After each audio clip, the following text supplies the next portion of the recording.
Hey there, it's Brittany Chavers and I'm back today with a fun multi-strand necklace. We're going to be using the Color Classics line from Jessie James Beads. We're going to be using Honolulu Blue, the gold metal, which is really pretty.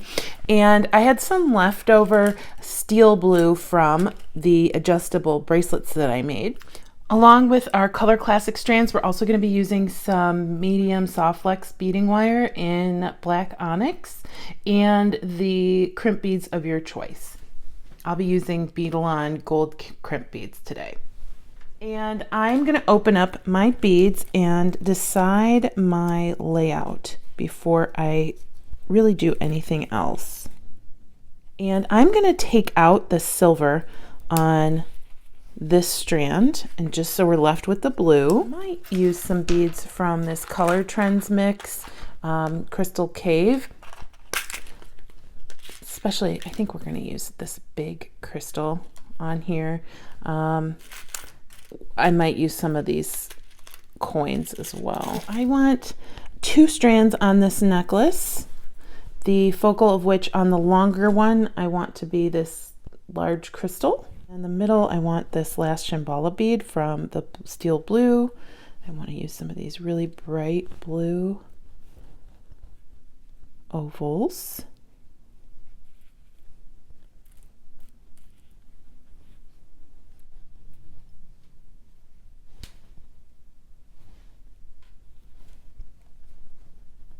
All right, I have my pattern laid out, and I'm going to be using these, like I said in the beginning of the video, these crimp beads from Beadalon.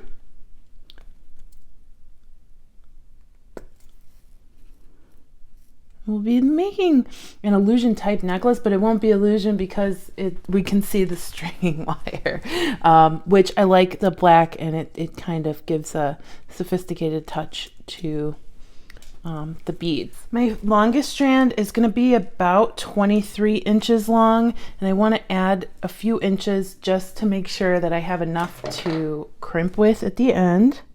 And I am going to go ahead and put my largest bead, my middle bead, on. And I'm going to grab a crimp bead on either side. And I'm going to make sure everything meets in the middle. All right, so I've got in the middle, and these I'm going to flat crimp. I'm just going to go like that with my crimping pliers and flat crimp right onto the wire. And it's going to just look like a gold bead unless you're really up close and personal with the necklace. So I'm going to go ahead and crimp right there. And now we have our floating bead. I am going to go ahead and load on the rest of the beads for this piece, and then to do that, I'll need to make sure that before every section I put on a crimp, and right after every section I put on a crimp. So I want this gold bead to be by itself floating on the necklace, so I need 2 crimp beads, one on either side. Then I want this blue bead to be by itself, so I need another crimp bead before I put the blue bead on and put one on after it. So if you want single beads, you'll put a crimp bead on before and after. Now for this gold bead, the next section is 3 beads. I've got the dark blue, the light, the crystal rondelle spacer, and then the light blue, and then I'll put on another crimp bead. I'm going to go ahead and do that for the rest of this strand. All right, our 2 strands are strung, and they look gorgeous just like this. And I think this would be a beautiful necklace if you don't want to go the separated or segmented way. But that's the way we're going today. And I'm just going to move the beads. I'm going to try and be symmetrical, but I'm not going to get out like a ruler or anything. I really want this to be an easier project. So I'm going to go right here and squish my crimp bead. Now you want to be careful, don't chomp on them too hard because they can break. Just squish them and then move your bead down and squish the one next to the bead. So now it's stationary, that bead isn't going anywhere. I would recommend doing the 2 same beads at the same time so I'm not like trying to gauge them after I've done this whole thing. I'm gonna go over a little bit.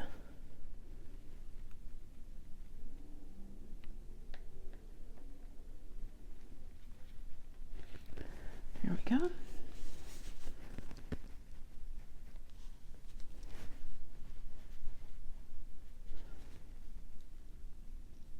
You can use your tool to help you slide the beads where they need to be. Now we have our centerpiece, and I'm going to do that up the rest of the necklace.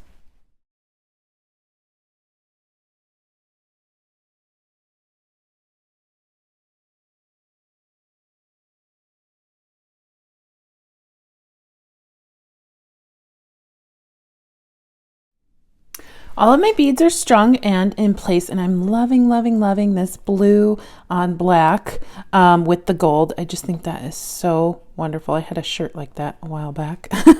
But anyway, I'm going to make sure that my jump rings are securely closed. Sometimes they come like this with a gap. So I'm just going to close that up.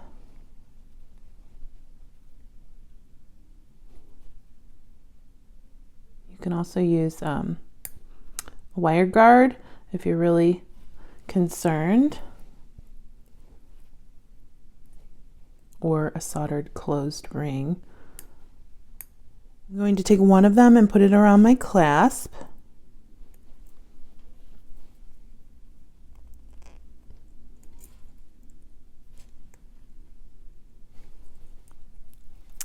And then I am going to crimp onto my jump ring. I'll need 4 crimp beads. And I will crimp starting with the longer strand. I made them approximately 23 and 21 inches long, but I made sure to keep enough length to crimp on the back, so that it might end up being a little bit longer than that. I'm just making sure that my outside length will be longer than the inside length once it's finished. So I'm going to crimp right onto this jump ring.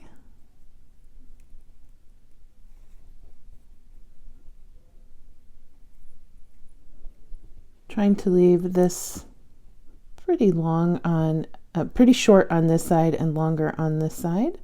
And then we'll go ahead and folded crimp these, making sure that the wires are not crossed, like that. I'll turn it 90 degrees and crimp again. There we go. And then I will snip, and I'll probably put a crimp guard or a crimp cover on, because I don't typically like how that transition looks.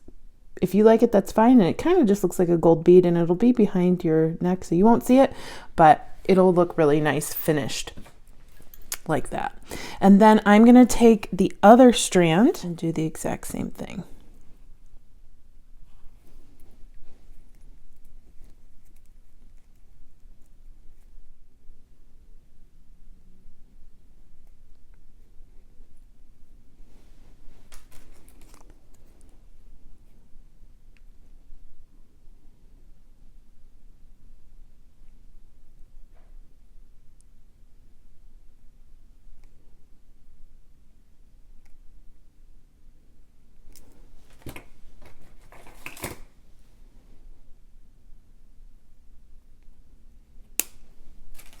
I'll complete the other side, but I want to make sure that the wires don't get crossed, like these 2 strands don't get crossed when I'm crimping on the other side.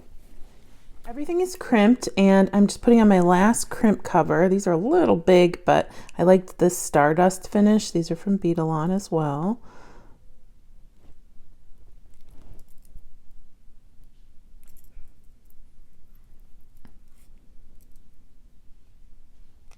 And you just want to close these. You don't want to try and close them all at once. You want to gently get them closed, because then they'll bend and you'll have to take them off and restart.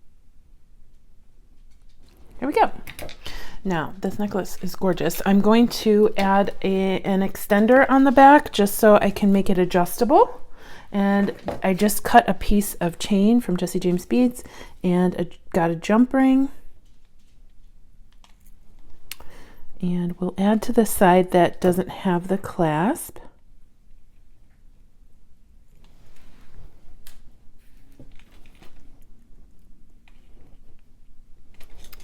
And to pretty that up a little bit, I'm going to grab a head pin and this little blue bead and do a wire wrapped loop.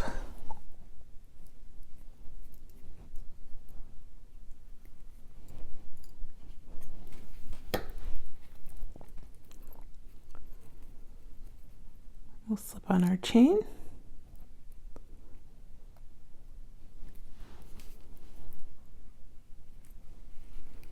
And wire wrap.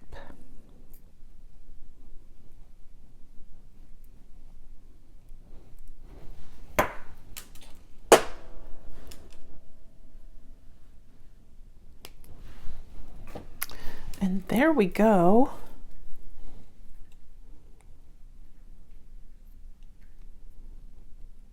We have a double strand. Beautiful floating necklace. I love the two blues together with that bright gold and the dark black. I'm super excited about wearing this. I will definitely be wearing it during the holidays. I just got a yellow sweater that I think that'll look really nice with. And I am going to make a really quick pair of earrings. So I saved this little coin from the Crystal Cave mix. I grabbed a potato chip spacer, 3 of the sheriff stars. I know I have funny names for these. That's what they look like. And another potato chip spacer. And I put those on so that the curve is facing towards the bead, so not the little sheriff stars. And then this bright, beautiful blue oval. And then I'm just going to wire wrap the top using towards the end of my pliers so I can have a smaller loop because there isn't a ton of wire left on this head pin. And this is a 2-plier job because it's such a tiny piece of wire left. So hold it with the one pair of pliers and grab with the other.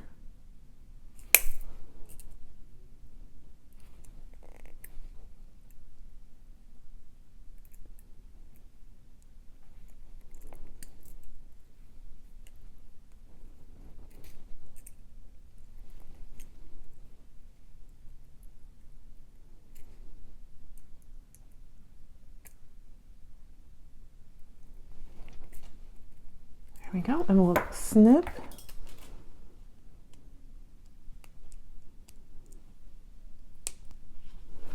And I have a beetle on ear wire.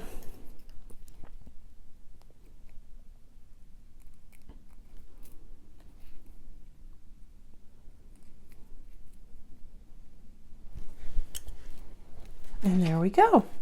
A cute little flashy pair of earrings, but I'm really in love with this necklace. Thank you so much for watching. Thank you to Jessie James Beads for having me back, and I hope you enjoyed it. Have a good day. Bye-bye.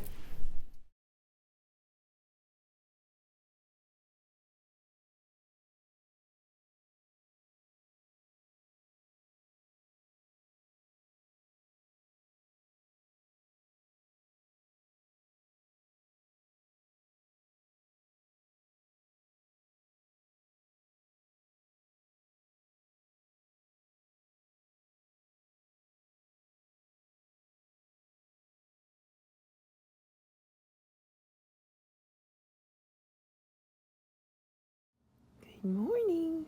Hello. Hi, cutie. You're so sweet. You're so sweet. You're so cute. Hi, pretty girl. Hi, pretty girl.